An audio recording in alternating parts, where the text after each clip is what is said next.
The poor maid's toddler had only $3 to buy a birthday cake for the billionaire until he walked in and froze. Maria Santos wiped the sweat from her forehead as she polished the marble floor of the penthouse's grand foyer. The June sun blazed through the floor-to-ceiling windows of the Manhattan skyscraper, casting geometric shadows across the immaculate white surfaces. Her knees ached from 3 hours of scrubbing, but she didn't dare slow down. This wasn't just any home. This was the residence of Alexander Harrington, one of the youngest billionaires in America, and every surface had to gleam like diamonds. "Mama, look!" 3-year-old Sophia's voice rang out from the corner where Maria had set up a small play area.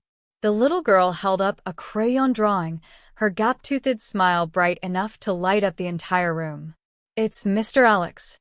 Maria's heart clenched as she looked at her daughter's artwork, a stick figure with spiky black hair and what appeared to be a briefcase. Sophia had drawn Alexander Harrington, the man whose home they cleaned 6 days a week, the man who barely seemed to notice they existed. "That's beautiful, mi amor," Maria said softly, setting down her polishing cloth and walking over to kneel beside her daughter. She smoothed Sophia's dark curls, so much like her own. "But remember, we need to be very quiet. Mr. Harrington doesn't like noise when he's working." Sophia's brown eyes grew wide and serious. "I know, Mama. I'm being a mouse." She made a tiny squeaking sound that made Maria smile despite her exhaustion. The truth was, Alexander Harrington was rarely home during their cleaning hours. He left before dawn for his office and returned long after Maria and Sophia had taken the subway back to their tiny studio apartment in Queens. In the 6 months Maria had worked for him, she'd only seen him a handful of times, a tall, striking figure with sharp cheekbones and eyes the color of stormy seas, always in an expensive suit, always on his phone, always moving like he was running from something invisible. Maria returned to her work, scrubbing the kitchen counters until they sparkled. She had discovered something precious yesterday while dusting Alexander's study, a silver-framed photograph that showed a much younger version of her employer, maybe 8 or 9 years old, standing beside a beautiful woman with kind eyes. They were in front of a birthday cake, with candles blazing. Both of them were laughing. Beneath the frame, she'd found a document that had slipped behind the desk, a birth certificate. Alexander James Harrington, born June 15, 1993. She had quickly put it back, but the date had burned itself into her memory. June 15th, tomorrow. Alexander Harrington's 33rd birthday was tomorrow, and from everything Maria had observed, he would spend it exactly like every other day, alone, working, with no cake, no celebration, no joy. The realization had broken something inside her chest. She knew what it was like to be alone. She'd been alone since Sophia's father had walked out 2 weeks after learning about the pregnancy, alone when she'd fled her small hometown in Texas to find work in New York, alone through every struggle and hardship. But she'd had Sophia, her sunshine, her reason to keep fighting. Who did Alexander Harrington have? Mama. Sophia tugged on her cleaning apron. Why does Mr. Alex never smile? Maria paused, considering how to explain loneliness to a 3-year-old who smiled at strangers on the subway and made friends with pigeons in the park. Sometimes grown-ups forget how to be happy, baby. They get too busy with work and forget about the important things. Like birthdays? Sophia asked, her wisdom far beyond her years making Maria's throat tight. Yes, mi cielo. Like birthdays. That evening, as they rode the crowded subway home, Sophia fell asleep against Maria's shoulder, her small body warm and trusting. Maria stared at their reflection in the dark window, a tired woman in a faded secondhand dress, and a little girl with scuffed shoes that were already getting too small. In her purse, she had exactly $87, the remainder of her biweekly paycheck after paying rent, utilities, and buying groceries. The thought had come to her during the subway ride yesterday and hadn't let go. She wanted to buy Alexander Harrington a birthday cake. It was foolish, she knew. He was a billionaire who could buy 1,000 cakes without blinking. But Maria remembered that photograph, remembered the joy on that little boy's face, and she wondered when he had last felt that kind of happiness. When they reached their apartment building, a rundown walk-up that smelled like old cooking oil and damp concrete, Sophia woke up. Maria carried her up 4 flights of stairs, unlocked the 3 deadbolts on their door, and entered their small sanctuary. The studio was barely 300 square feet, but Maria had made it as cheerful as possible. Thrift store curtains in bright yellow hung at the single window. Sophia's drawings covered one wall like wallpaper. A worn sofa converted into their bed at night, and a small kitchen area occupied one corner. It wasn't much, but it was theirs, and it was safe. After making Sophia macaroni and cheese for dinner, the cheap kind from a box, but Sophia loved it, Maria counted the money in her purse again. $87. She needed at least $60 for groceries to last until the next paycheck. $20 for emergencies. That left $7. $7 for a birthday cake for a billionaire. It was absurd. It was impossible. It was probably the most ridiculous thing she'd ever considered.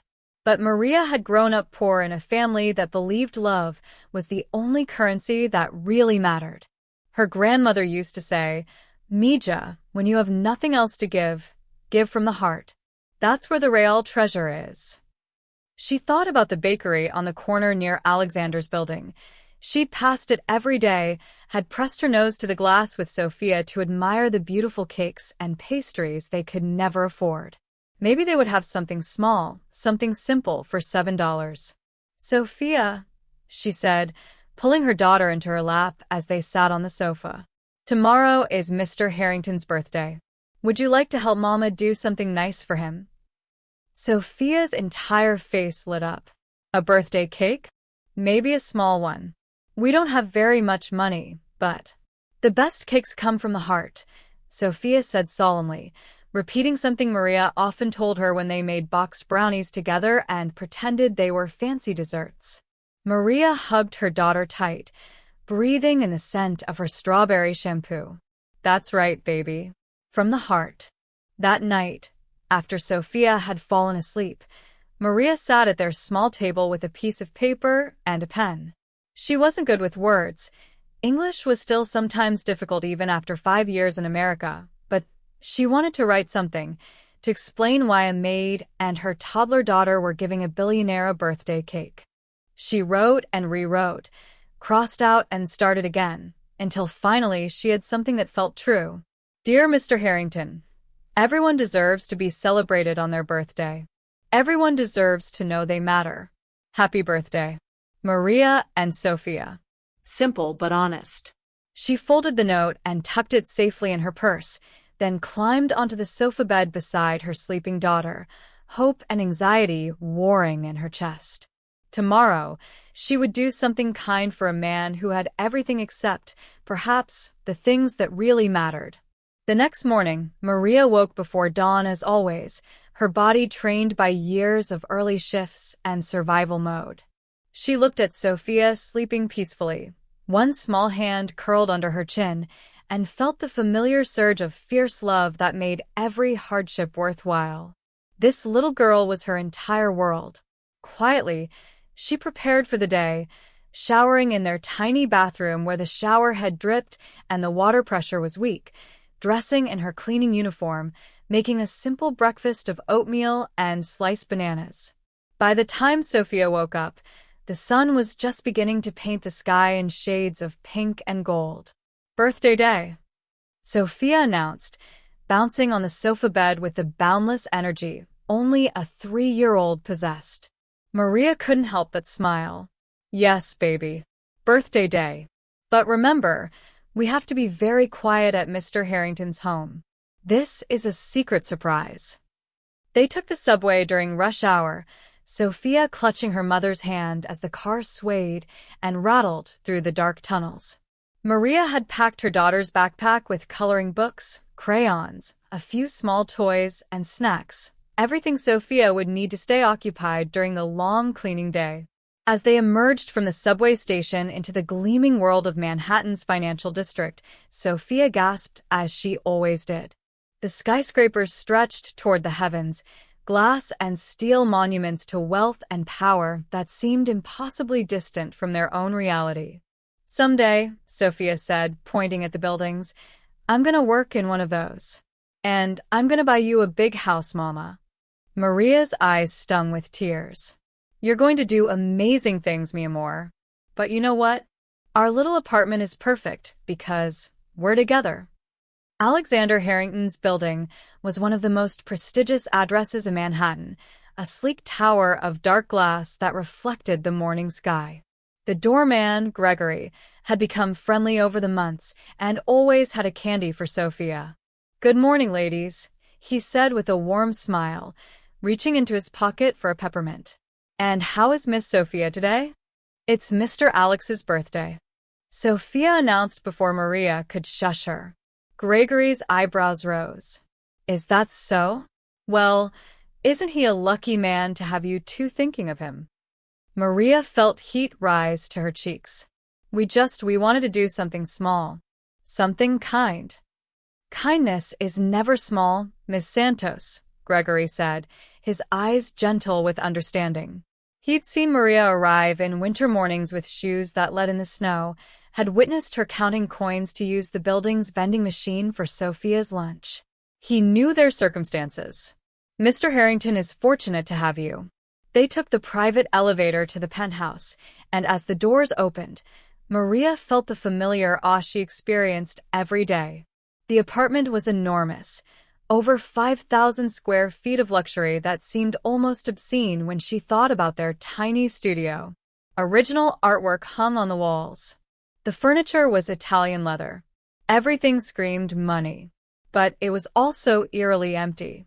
There were no personal photographs except that one in the study. No knickknacks or mementos.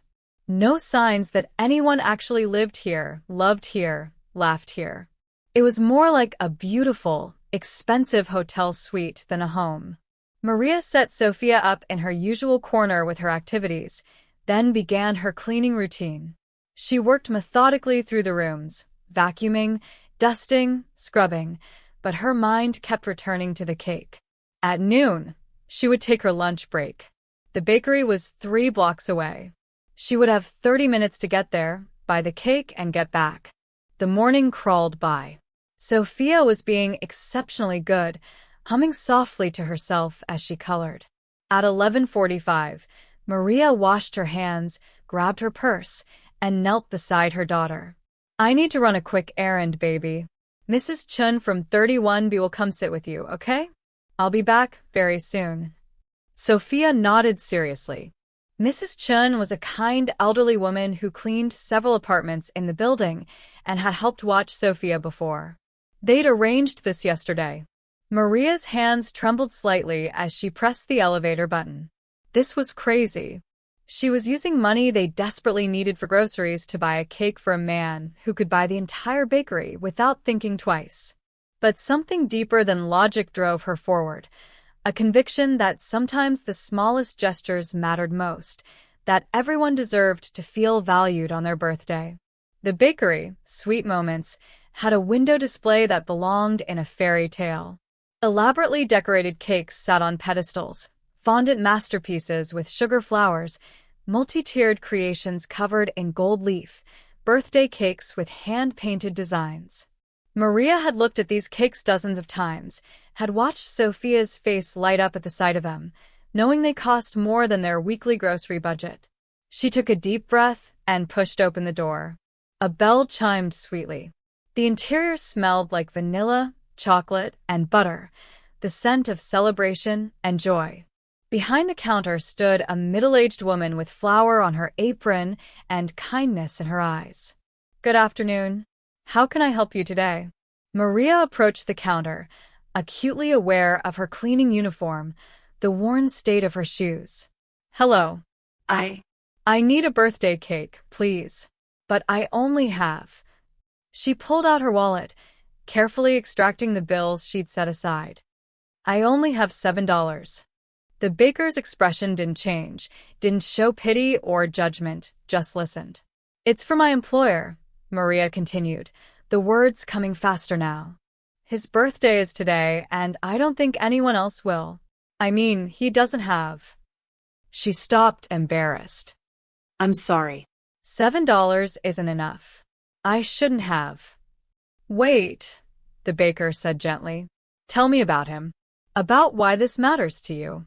And somehow, standing in that sweet-smelling bakery, Maria found herself telling this stranger everything about Alexander Harrington's lonely penthouse, about the photograph of the little boy with the birthday cake, about how Sophia had asked why he never smiled, about wanting to show him that someone cared, even if that someone was just a maid and her toddler daughter. The baker listened, her eyes growing soft. When Maria finished, she was quiet for a moment. Then she smiled. "I have something," she said. "Wait here." She disappeared into the back and returned carrying a small, simple cake. White frosting with "Happy Birthday" written in blue icing. It wasn't elaborate or fancy, but it was beautiful in its simplicity.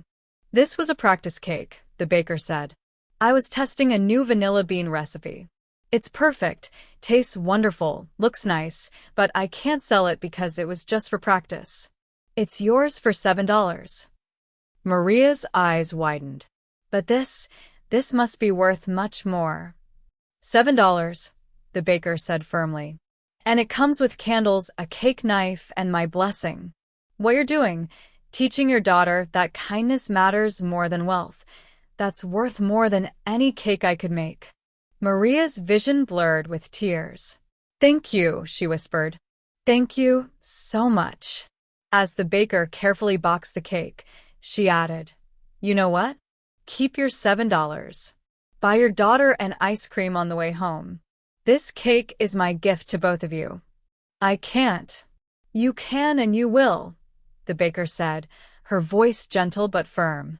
"My name is Patricia.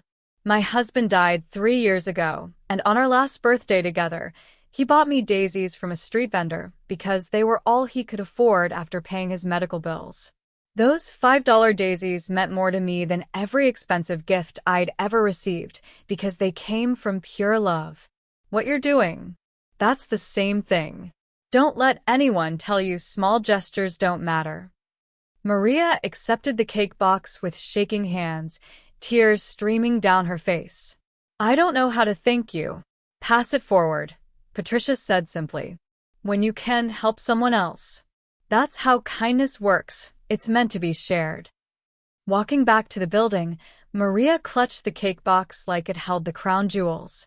In a way, it did. It held hope, kindness, and the crazy belief that maybe, just maybe, she could bring a moment of joy to a lonely billionaire's life.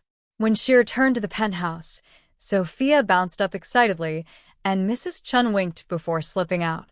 Maria showed Sophia the cake, and her daughter's gasp of delight made everything worth it. "It's perfect, Mama. Mr. Alex is gonna love it." Maria carefully placed the cake in Alexander's refrigerator, tucking her handwritten note on top of the box. Then she and Sophia finished the cleaning work, the apartment sparkling even more than usual, infused with the love they'd poured into every surface.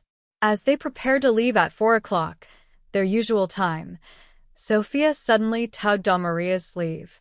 "Mama, should we sing to him?" "Baby, he's not here. He's at work. But what if he comes home? What if he's here for his birthday and nobody sings?" Maria's heart squeezed. She pulled out a piece of paper and wrote another note. "Mr. Harrington, there's a cake in the refrigerator. Even billionaires deserve birthday cake. We hope it makes you smile. Maria and Sophia." She left it on the kitchen counter where he'd be sure to see it, then took Sophia's hand. "Come on, mi amor. Let's go home." As they waited for the elevator, Sophia said quietly, "Mama, do you think Mr. Alex has anyone to hug him on his birthday?" Maria looked down at her daughter, this tiny person with an enormous heart, and felt her chest tighten with pride and sadness. "I don't know, baby. But now he knows that someone was thinking of him. Sometimes, That's enough to change everything. Alexander Harrington sat in his corner office on the 42nd floor of Harrington Industries, staring at the contracts spread across his mahogany desk without really seeing them. The Manhattan skyline stretched beyond his windows, a view that cost more per month than most people made in a year, but it might as well have been a brick wall for all the joy it brought him. His phone buzzed for the 100th time that day. Birthday wishes from business associates who wanted something from him.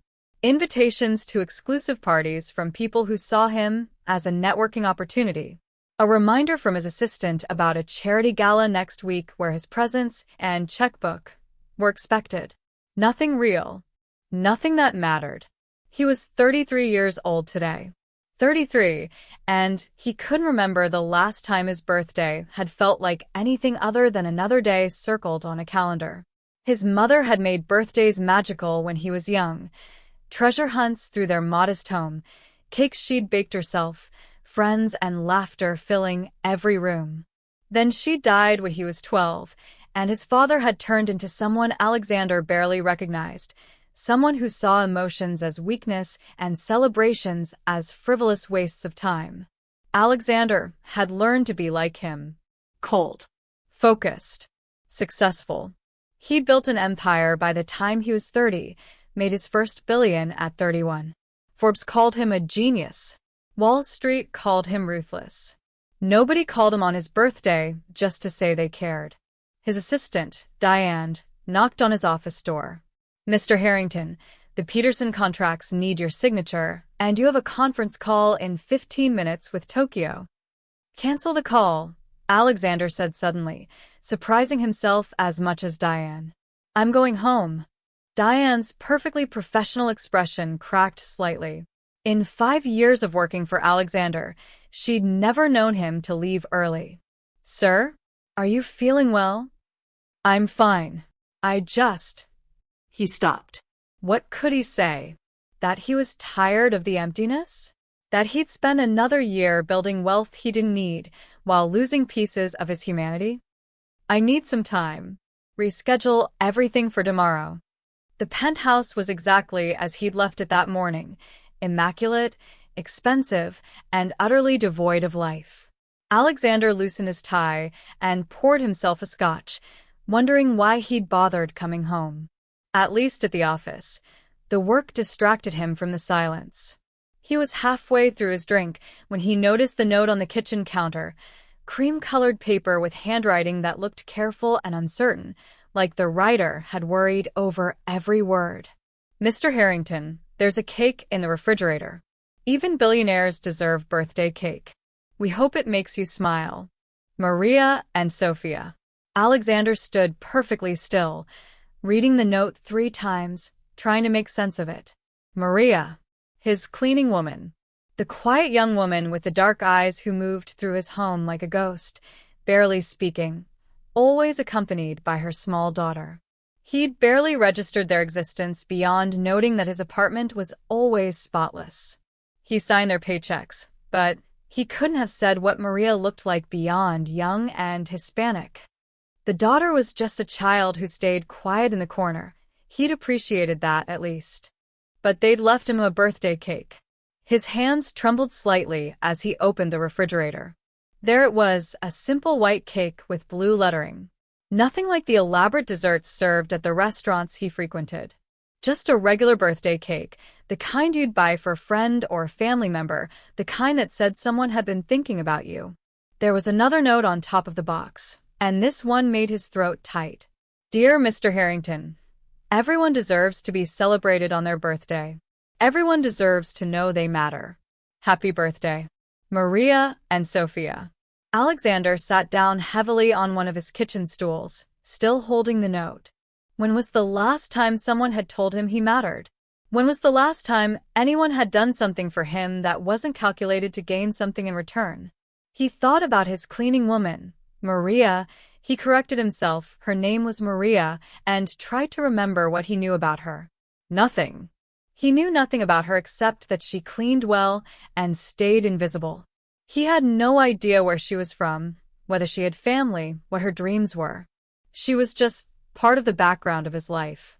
But she'd used her own money he knew couldn't be plentiful on a cleaning salary, to buy him a birthday cake. She'd noticed his birthday somehow. She'd cared enough to do something about it. The realization hit him like a physical blow. He'd become his father. Cold, distant, seeing people as functions rather than humans. When had that happened? When had he stopped seeing the individuals who made his life possible? Alexander pulled out the cake, found the candles and knife that had been carefully included, and just stared at it for a long moment. Then, feeling foolish but unable to stop himself, he lit the candles. 33 of them, their small flames dancing in the silence of his empty penthouse. He should make a wish. That's what you did on birthdays, wasn't it? But he'd stopped believing in wishes years ago, stopped believing in anything that couldn't be quantified in a spreadsheet or negotiated in a contract. Still, alone in his kitchen with a cake bought by a woman who barely knew him, Alexander closed his eyes and wished. He wished to feel something again. To be human again. To matter to someone for reasons that had nothing to do with his bank account. He blew out the candles. The cake was delicious. Simple vanilla with a subtle hint of real vanilla bean, homemade buttercream frosting that tasted nothing like the expensive desserts he was used to. It tasted like someone had cared about making it. It tasted like kindness. Alexander ate a slice standing at his kitchen counter, and for the first time in longer than he could remember, his eyes burned with tears. He was a billionaire, sitting in a multi-million-dollar penthouse, crying over a simple birthday cake, and he couldn't even explain why. Except he could. He was crying because two people, a cleaning woman and her toddler daughter, had seen him. Really seen him. Not the billionaire, not the CEO, not the name in Forbes magazine. They'd seen a human being who deserved to be celebrated on his birthday. He looked around his pristine apartment with new eyes. How did Maria see this place? Did she wonder why there were no photographs, no personal touches, no signs of life? Did she pity him, this rich man with everything and nothing? And her daughter, Sophia, the note had said. What was her life like? Alexander had a sudden, vivid image of them leaving his building and returning to where? What kind of home could a cleaning woman afford in New York City? What struggles did they face that he never bothered to think about? He pulled out his phone and called Diane, who answered on the first ring despite it being after hours. Mr. Harrington? Maria Santos, she cleans my apartment. I need her file, her information. There was a pause. Sir, is there a problem with her work? No, Alexander said quickly. No, her work is exceptional. I just need to know more about her. Everything we have on file. 20 minutes later, the information came through. It was sparse, just what had been provided for the hiring process. Maria Santos, age 28, from Texas. No next of kin listed. No emergency contact except a neighbor in Queens. Single mother. Legal resident, work visa, in order. Queens. She lived in Queens and commuted to Manhattan 6 days a week. Alexander looked up the address, a building in a neighborhood that made him wince. He'd bought and sold properties in that area, knew the crime statistics, the poverty levels. That was where Maria went home to after making his palace spotless. He thought about the $3 that Sophia was mentioned to have in some context he couldn't quite piece together, and then it hit him, the title of the story he was living. The poor maid's toddler had only $3 to buy a birthday cake for the billionaire. Not $7. $3. Alexander opened his laptop and looked up the bakery near his building, the one he passed every day without seeing. He scrolled through their prices. The cheapest cake, a small, basic one, was $25. The kind of cake Maria had left him was probably $40 or $50. She'd planned to buy him a cake with $3. Somehow, someway, she'd made it work. A woman who had next to nothing had spent what she couldn't afford to make a stranger's birthday special. Alexander stood and walked to his window, looking out at the city lights beginning to twinkle in the gathering dusk. Somewhere out there, Maria and Sophia were in their home, probably tiny, probably struggling, and they'd spent their day thinking about him, caring about him, trying to bring him joy. When was the last time he'd done something kind for someone just because? When was the last time he'd noticed the people around him who weren't useful to his business or his network? When had he become someone who didn't even know the name of the woman who took care of his home, or noticed that she brought her daughter to work because she probably had no other choice? He made a decision then, standing at his window as the city blazed with light. Tomorrow, he would do something he'd never done before. He would be there when Maria and Sophia came to clean. He would thank them. He would see them, really see them. And maybe, if he was very lucky, he would start to remember how to be the kind of person his mother had raised him to be before money and success and loss had turned his heart to stone. Alexander cut another slice of cake and ate it slowly, savoring every bite. It was the best birthday he'd had in 21 years, and all because two people he'd never bothered to notice had decided he deserved to know he mattered. Tomorrow, he would make sure they knew they mattered too. Maria woke at 5:30 the next morning with a knot of anxiety in her stomach. She'd lain awake half the night wondering if she'd made a terrible mistake. What if Alexander Harrington was offended by their presumption? What if he thought she was overstepping boundaries? What if he fired her for leaving the cake? They couldn't afford for her to lose this job. The pay was decent, better than the 3 other cleaning positions she'd held before, and Mr. Harrington, for all his distance, had always been fair about payments. She had never been late on rent while working for him, and that was no small thing. "Mama, why are you sad?" Sophia asked from where she was eating her cereal, those intuitive brown eyes, missing nothing. "Not sad, baby. Just thinking." Maria forced a smile and braided Sophia's hair, weaving in a small pink ribbon that made her daughter beam. "Come on, mi amor. Time for our big day." They took the familiar subway ride, Sophia chattering about the picture she was going to draw today. A birthday picture for Mr. Alex with cake and balloons and everyone smiling. Maria's stomach churned. Would there even be a today for them at the penthouse? Or would they arrive to find the locks changed and a termination notice? Gregory greeted them at the building entrance, but his smile was different today, warmer, almost conspiratorial. "Good morning, ladies. Special day ahead, I think." "What do you mean?" Maria asked, but Gregory just winked and held the elevator door. The ride-up felt longer than usual. Sophia sensed her mother's nervousness and held her hand tight. "It's okay, Mama. Mr. Alex liked the cake." "I know he did." "How do you know, baby?" "Because everybody likes cake. And because we made it with love." The elevator doors opened, and Maria's heart nearly stopped. Alexander Harrington stood in his penthouse foyer, still in the same suit from yesterday, looking like he hadn't slept. His dark hair was disheveled, his tie loose, and his eyes, those storm-gray eyes she'd barely allowed herself to look at before, were fixed directly on her with an intensity that made her breath catch. "Mr. Harrington," she stammered, instinctively stepping in front of Sophia. "I'm sorry, we're early. I can come back." "No." His voice was rough, like he'd been crying or hadn't spoken in hours. "Please. Don't go. He ran a hand through his hair, looking more vulnerable than she'd ever imagined a billionaire could look. "I waited for you. I needed to thank you." Maria stood frozen, not understanding. "Thank me?" "For the cake. For the notes. For—" His gaze dropped to Sophia, who was peeking around her mother's legs with wide, curious eyes. "For seeing me. For caring.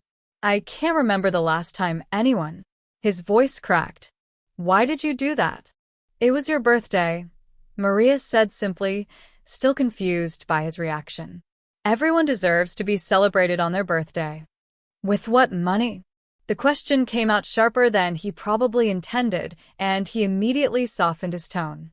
"I'm sorry. That's not. I just mean I know what I pay you. I know it can't be easy. And you spent money you needed to buy a cake for someone who has everything." Maria lifted her chin, finding courage in the truth.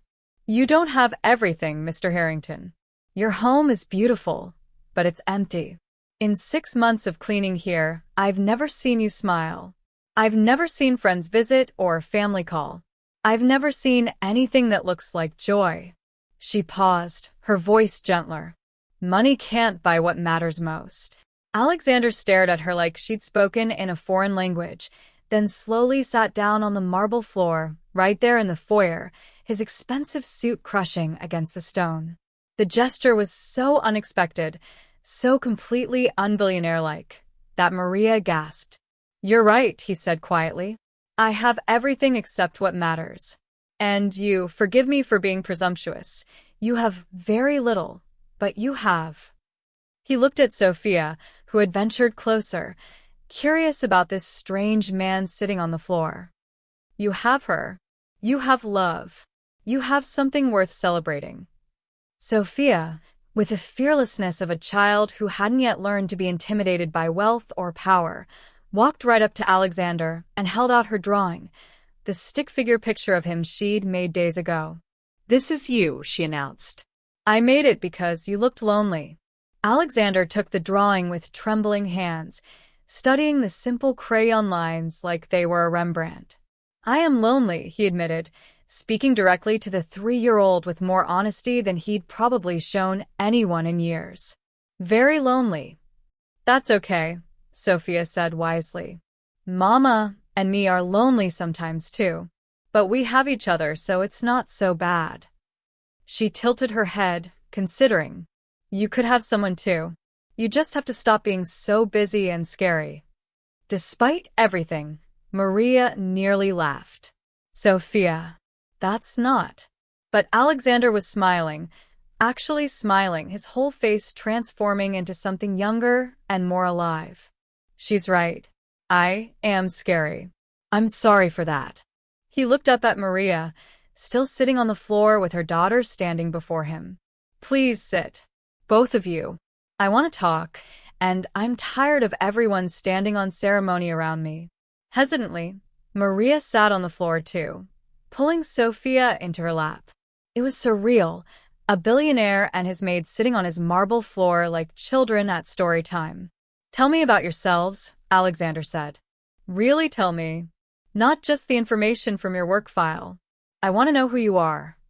So Maria told him. She told him about growing up in a small Texas town, about her dream of becoming a teacher, about Sophia's father leaving and her decision to come to New York for a fresh start. She told him about their tiny studio apartment, about counting pennies at the grocery store, about Sophia's love of drawing, and her dream of going to a real art class someday.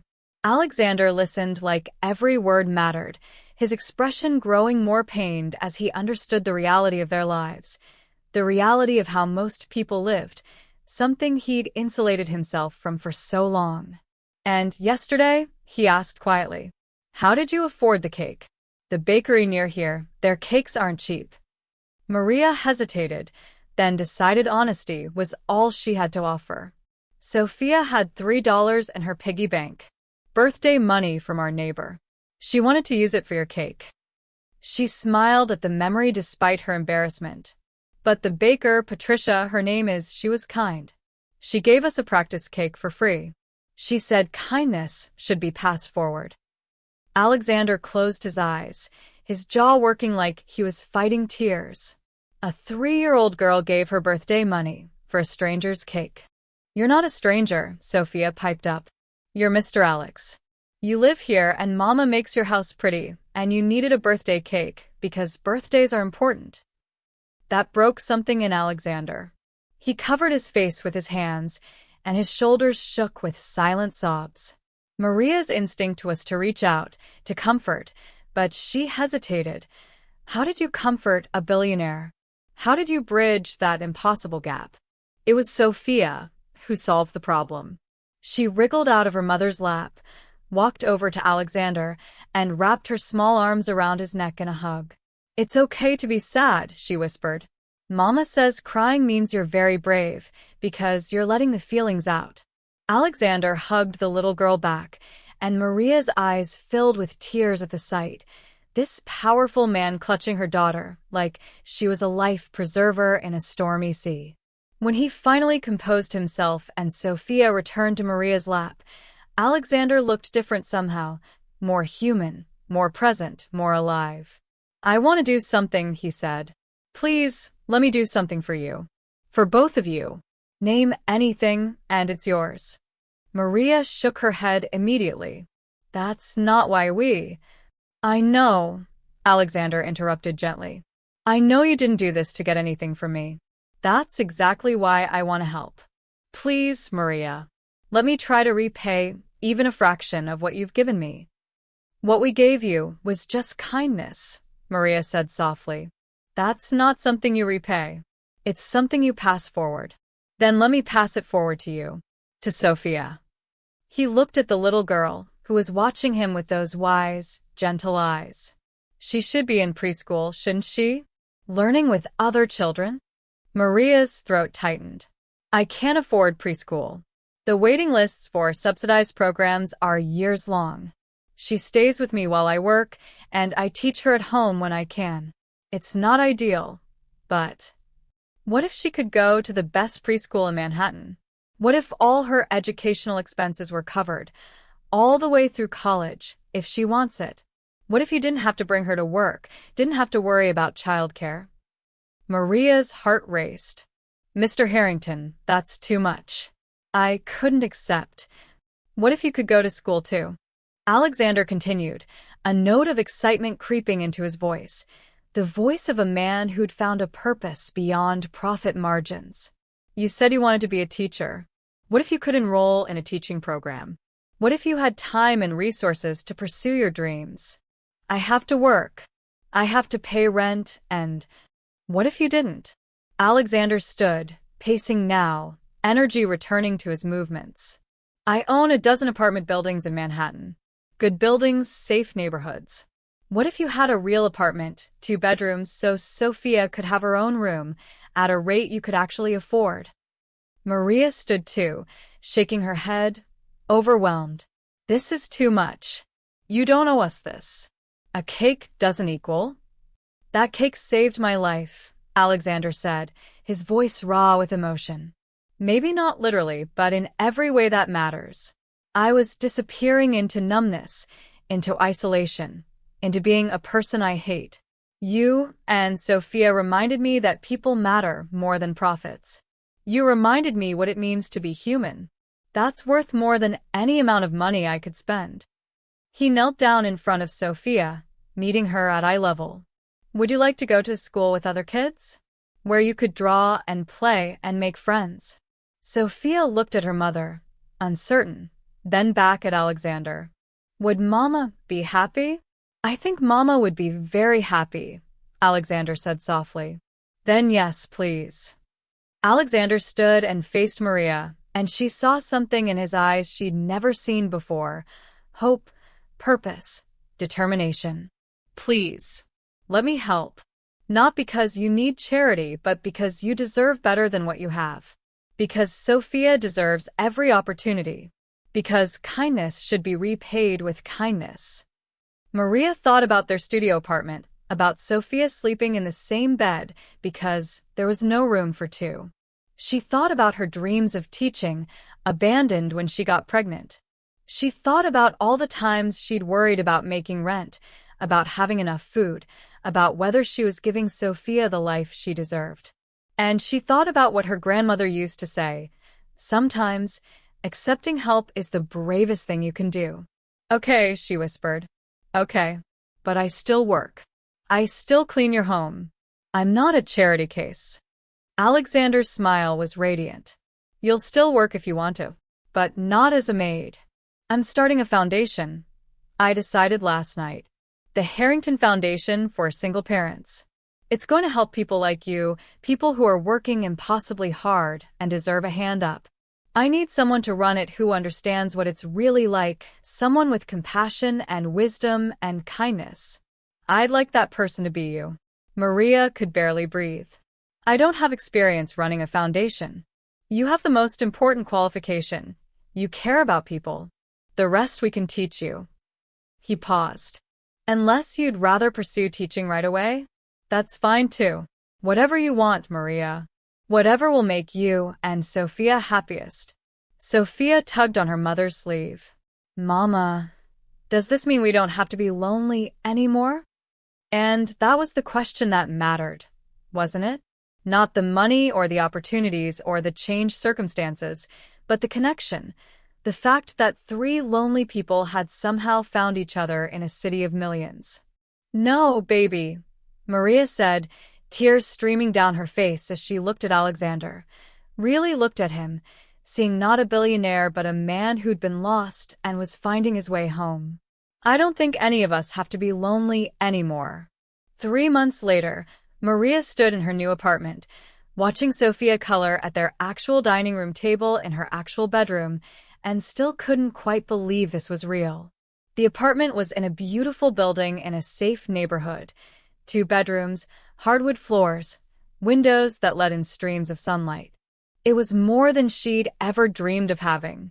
But it wasn't the apartment that had changed her life most profoundly. It was everything else.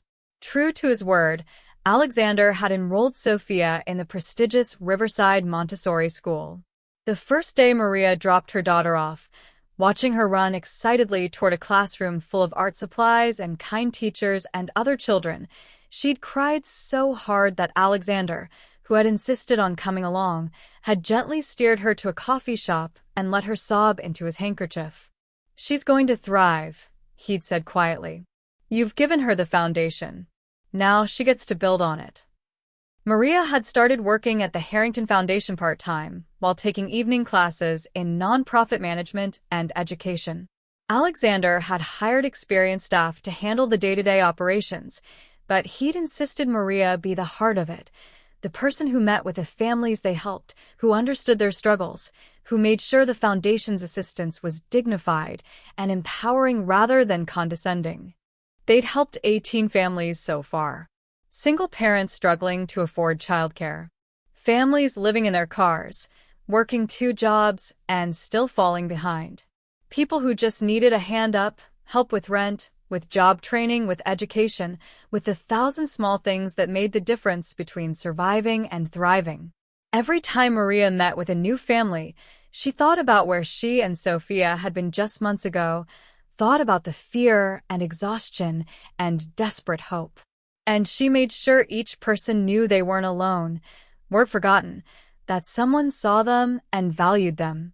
The foundation had become Alexander's passion project.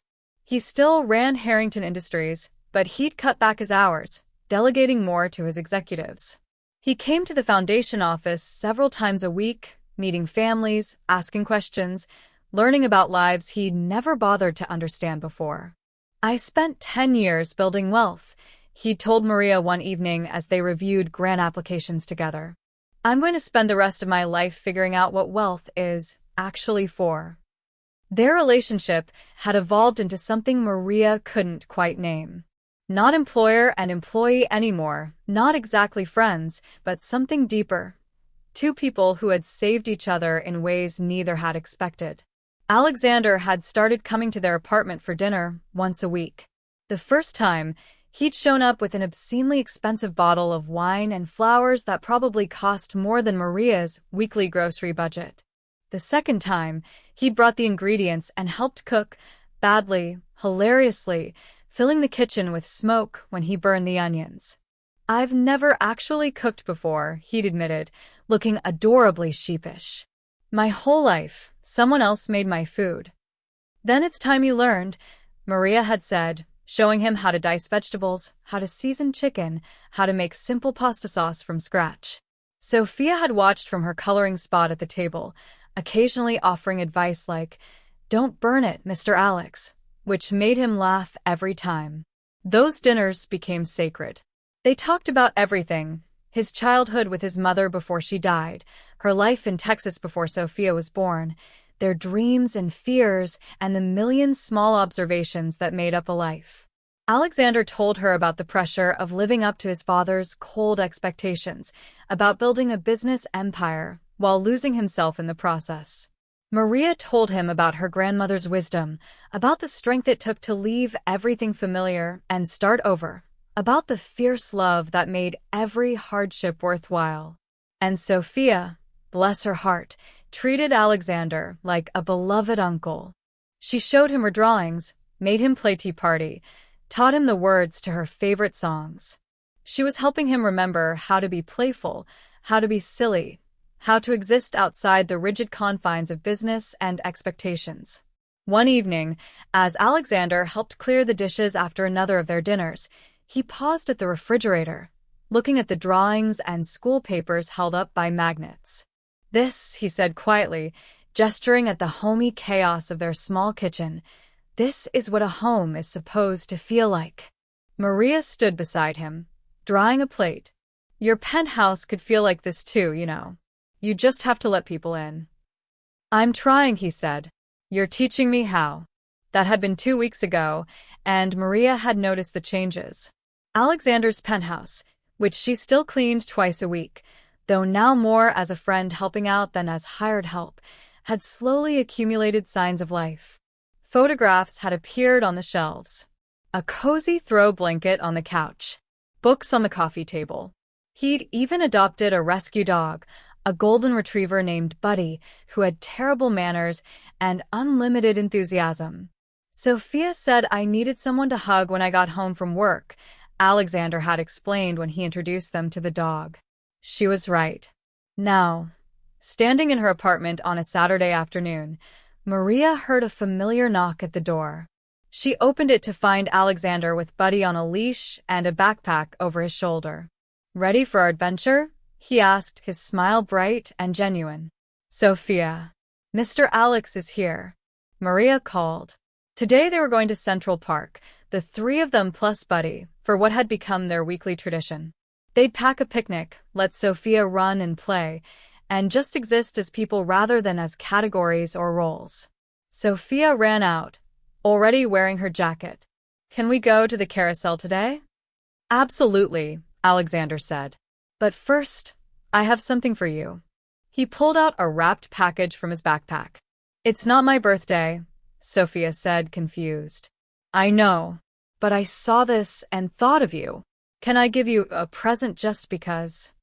Sophia looked at her mother, who nodded and carefully unwrapped the gift. Inside was a professional art set, colored pencils, watercolors, good paper, the kind of supplies young artists dreamed of. Sophia's gasp of delight was worth everything. This is the best present ever." "You're a real artist," Alexander said seriously. "Real artists need real supplies. Your teacher says you're incredibly talented."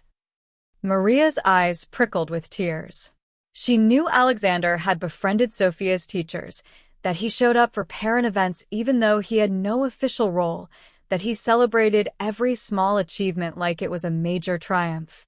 At the park, they spread out their blanket in a sunny spot. Buddy rolled in the grass with puppyish joy while Sophia ran to the playground. Maria and Alexander sat side by side, watching her climb and swing and laugh. "She's happy," Alexander said softly. "Really, genuinely happy." "She always had joy in her," Maria replied. "Now she has security to go with it. That's the gift you've given us, not just the material things, but the ability to breathe, to plan for the future instead of just surviving day to day." "You gave me something more valuable," Alexander countered. "You gave me my humanity back. You reminded me that life is supposed to be about connection, about love, about making a difference that matters." They sat in comfortable silence for a moment, then Alexander spoke again, his voice uncertain in a way Maria had rarely heard. "Maria, I need to ask you something, and please, be honest with me." She turned to look at him, noting the tension in his shoulders. "Of course." "Am I?" He struggled for words. "Am I overstepping? With you and Sophia? I know I've inserted myself into your lives pretty dramatically, and I want to help, but I don't want to be intrusive or make you feel obligated or—" He ran a hand through his hair. "I just need to know if this is okay. If I'm okay." Maria's heart ached at the vulnerability in his question. This man who commanded boardrooms and built empires was worried about whether he was welcome in their small, ordinary lives. "Alexander," she said gently, You're not overstepping. You're. She searched for the right words. You're part of our family now. The family we chose. Sophia adores you. She paused, realizing she was about to say something important. I can't imagine our lives without you anymore. His expression was equal parts relief and something deeper, something that made Maria's pulse quicken. I can't imagine my life without you either. Either of you. You've become the most important people in my world. Before Maria could respond, Sophia ran back to their blanket, breathless and beaming. Mama, Mr. Alex, I made a friend. Her name is Emma, and she likes to draw too. Can she come over for a playdate? Of course, baby, Maria said, grateful for the interruption before she said something she wasn't ready to say. But as the afternoon wore on, as they rode the carousel and fed the ducks and ate sandwiches on their blanket, Maria kept catching Alexander's eyes on her with an expression she was beginning to recognize. Something warm and hopeful and terrifying in its intensity. They were building something here, the three of them.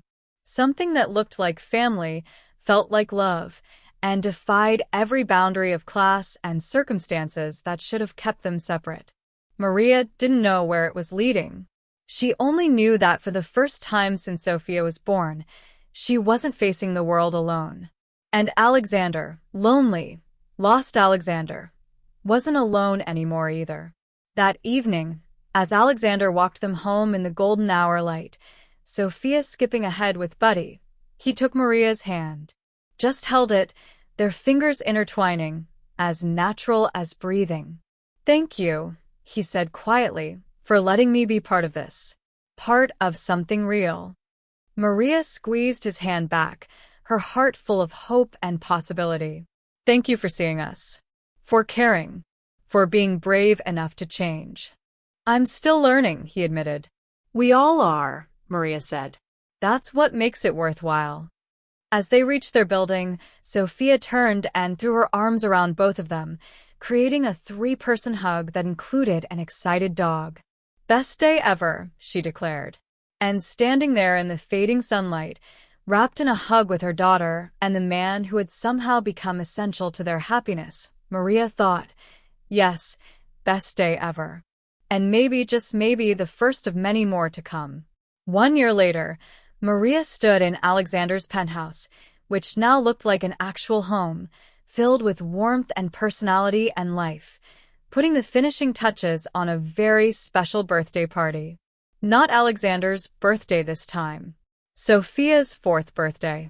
The living room was decorated with streamers and balloons in Sophia's favorite colors, purple and gold. A beautiful cake from Patricia's bakery sat on the dining table, 3 tiers decorated with hand-painted butterflies and flowers. Sophia's artwork hung on the walls in expensive frames, displayed with the same reverence Alexander might show a Picasso. 20 children from Sophia's preschool would arrive in an hour, along with their parents. It was the kind of party Maria never could have dreamed of giving her daughter a year ago, and yet the extravagance made her slightly uncomfortable. You're overthinking again. Alexander's voice came from behind her, gentle and knowing. I can see it in your shoulders. Maria turned to find him watching her with that expression he wore more and more often these days, soft with affection, warm with something that might be love, though neither of them had been brave enough to name it yet. I just want her to remember the important things, Maria said. That birthdays are about love and celebration, not about expensive decorations and fancy cakes. She will, Alexander assured her, stepping closer. Because that's what you've taught her. What you've taught both of us. He paused, then smiled. Besides, do you know what she told me she wanted most for her birthday? What? For the 3 of us to blow out the candles together. As a family. Maria's breath caught. She said that? She did. She's been very clear that her birthday wish is for us to be together. Always. The weight of those words hung between them, loaded with meaning neither could ignore anymore. Over the past year, they'd built a life together. Dinners and park visits and movie nights, Quiet conversations and shared laughter, 1,000 small intimacies that added up to something profound. Alexander had changed.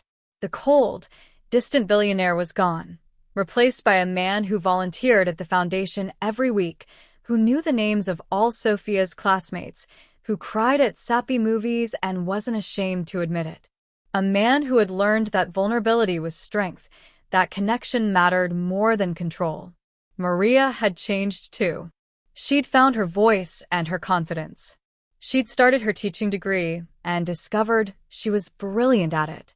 She'd learned that accepting help wasn't weakness, that she didn't have to carry every burden alone, that she deserved happiness and love and stability. And Sophia had blossomed into an even more remarkable child. She was thriving in school, making friends, exploring her creativity with those art supplies Alexander kept replenishing. She was secure and loved and growing up believing that kindness was normal, that people helped each other, that the world was a good place. Maria, Alexander said now, taking both her hands in his. I need to tell you something before everyone arrives. Her heart started racing. Okay. A year ago today, Sophia gave me her $3 to buy a birthday cake. $3 that represented everything she had, everything that mattered to her, and she gave it to a stranger because she thought he needed kindness. His voice was thick with emotion. That act of generosity, your act of generosity, changed my entire life. It gave me back my humanity. It gave me purpose. It gave me... He paused, gathering courage. It gave me you. Both of you. Alexander. Let me finish, he said gently. Please. I've been wanting to say this for months, but I was scared. Scared you'd think I was using my money to buy affection. Scared the differences between us were too great. Scared I'd ruin the best thing that's ever happened to me. What are you saying? Maria whispered, though her heart already knew. I'm saying I love you. I'm in love with you, Maria. I love your strength and your kindness and your fierce protection of Sophia. I love how you see the best in people, how you believe in second chances, how you made me want to be better than I was. I love the life we've built together, and I can't imagine going back to existing without you. Tears streamed down Maria's face. I love you too. God, Alexander, I've loved you for months. I was just so scared that. He kissed her then, gentle and sweet and full of promise. When they pulled apart, both of them were crying and laughing at the same time. I want to marry you, Alexander said, pulling a small box from his pocket. I want to adopt Sophia, if she'll have me as her father. I want us to be a real family, not because of money or obligations, but because we choose each other every single day. Maria stared at the ring, a simple, elegant diamond that was beautiful without being ostentatious. Are you sure? We come from such different worlds. People will talk, will say I'm a gold digger, that you. I don't care what people say, Alexander interrupted firmly. The only opinions that matter are ours and Sophia's. Everything else is noise.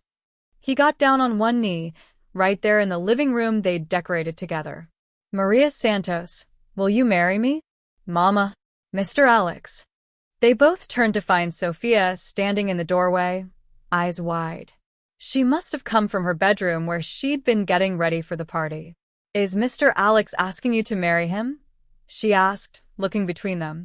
Yes, baby, Maria said, wiping her tears. Would that be okay with you? Sophia ran across the room and threw herself at both of them, creating another one of their three-person hugs. Yes. Yes. I've been wishing for this forever. Does this mean Mr. Alex will really be my daddy? Alexander looked at the little girl who had changed his life with a $3 gesture of kindness, and his voice broke. If you'll have me as your daddy, Sophia, I would be honored. I promise to love you and your mama with everything I have, every single day, for the rest of my life. I already decided you were my daddy, Sophia said matter-of-factly. I was just waiting for you to make it official. They stayed like that for a long moment, the three of them holding each other, crying and laughing, until the doorbell rang, announcing the arrival of the first party guests. The party was magical. Children ran and played and laughed. Parents mingled, many of them families the Harrington Foundation had helped, people who had become part of their extended community. Patricia from the bakery came, along with Gregory the doorman, Mrs. Chun, and dozens of others whose lives had intersected with theirs. When it came time for the cake, everyone gathered around as Sophia stood between Maria and Alexander. They'd lit the candles together, Alexander holding the matches, Maria steadying the cake, Sophia counting to make sure there were exactly 4. "Make a wish, baby," Maria said softly. But Sophia shook her head. "I don't need to wish. I already have everything I wanted. I have a mama who loves me, a daddy who loves me, and we're a family. That's better than any wish."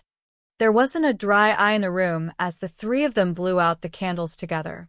Later, after the guests had left and Sophia had finally fallen asleep, exhausted from excitement, Maria and Alexander stood on the penthouse balcony overlooking the city.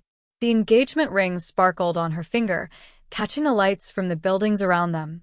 "A year ago," Alexander said, wrapping his arms around her from behind, "I was standing here alone, convinced I'd lost the ability to feel anything. I had everything money could buy, and nothing that mattered. And now," Maria asked, leaning back against his chest, "now I have everything that matters. A woman I love who sees me for who I am, not what I have. A daughter who taught me that the smallest gestures can change the world. A life filled with purpose and connection and joy." He turned her to face him. "You saved me, Maria. You and Sophia, you gave me my life back." "You saved us too," Maria said. "You gave us security and opportunities and hope. But more than that, you gave us love. Real, genuine love that isn't about money or transactions or what people can get from each other. You taught Sophia that there are good people in the world who help others just because it's right." "We saved each other," Alexander said simply. "That's what families do." As they stood there holding each other, the night air cool and the city alive around them, Maria thought about the journey that had brought them here. A $3 birthday cake. A simple act of kindness from a struggling maid and her toddler daughter. A lonely billionaire who'd forgotten how to feel. Sometimes the smallest acts of love created the biggest miracles. Sometimes kindness was the currency that mattered most. Sometimes $3 and a caring heart were worth more than all the billions in the world. And sometimes, just sometimes, the poor maid and the billionaire and the little girl with the $3 birthday wish got to live happily ever after, not because of fairy tale magic, but because they'd chosen to see each other's humanity, to value love over wealth, and to build a family based on the only things that truly mattered: kindness, compassion, and the courage to care. Inside the penthouse, Sophia slept peacefully, a smile on her face, surrounded by birthday presents and love. Tomorrow they would start planning a wedding. They would continue their work at the foundation, helping more families find their way to stability and hope. They would navigate the challenges of blending their worlds, facing down critics and skeptics with grace and certainty. But tonight, they simply held each other and marveled at the miracle of their improbable family, a family built not on the foundation of money or circumstances, but on $3, one birthday cake, and the revolutionary belief that everyone deserves to know they matter. And in the end, that was the greatest gift of all. The end.